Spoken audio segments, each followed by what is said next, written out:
What life is really like inside Rikers Island, opening hook.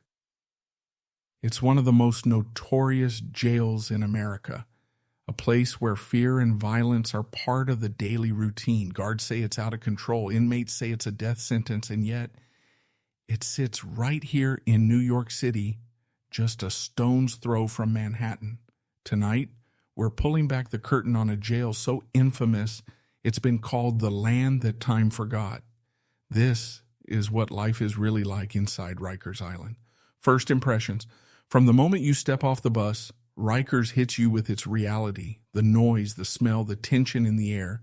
New inmates describe it as stepping into another world, one ruled not by the guards, but by the inmates themselves. The second you get in, you got to prove yourself. If you don't, you're prey. Simple as that. Rikers isn't a prison. It's a jail.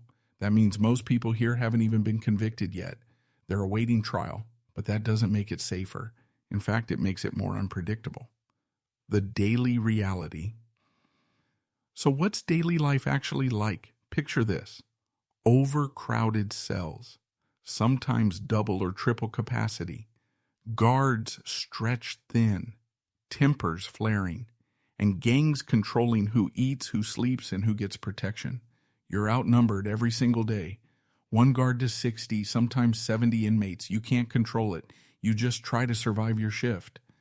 Meals are rushed. Showers can be dangerous. Even walking to the yard can turn into an ambush. And with limited medical staff, even minor injuries can spiral into something life-threatening. In recent years, deaths inside Rikers have skyrocketed. Suicides, overdoses, assaults. Families on the outside call it negligence. Inside is just another day.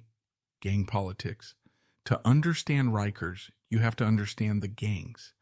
Bloods, Crips, Latin Kings, Trinitariate.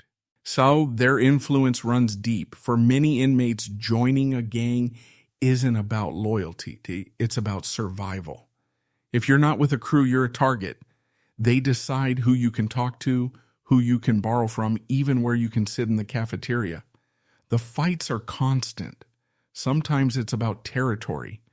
Other times, a simple stare can spark a war. With makeshift weapons, known inside as shanks, violence can erupt in seconds. Corruption and chaos. But gangs aren't the only power players. Corruption is a currency at Rikers.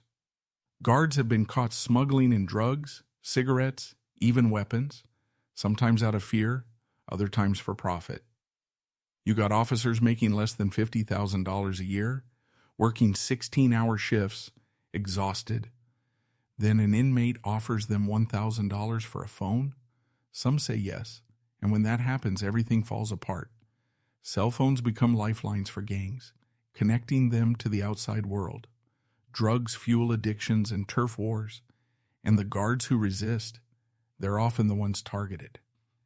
This cycle of corruption and chaos feeds a system where control slips further away with every passing year. Survival inside. So how do you survive Rikers? Former inmates say it comes down to 3 rules. Stay alert, stay quiet, stay tough. You keep your eyes open 24/7. Don't borrow nothing, don't owe nobody. And if you gotta fight, fight like your life depends on it, 'cause it does. Some turn to religion. Others join work programs trying to keep their heads down. But for many, survival means embracing the violence before it swallows them. At Rikers, every day is a test. Will you walk out stronger, or will the island break you?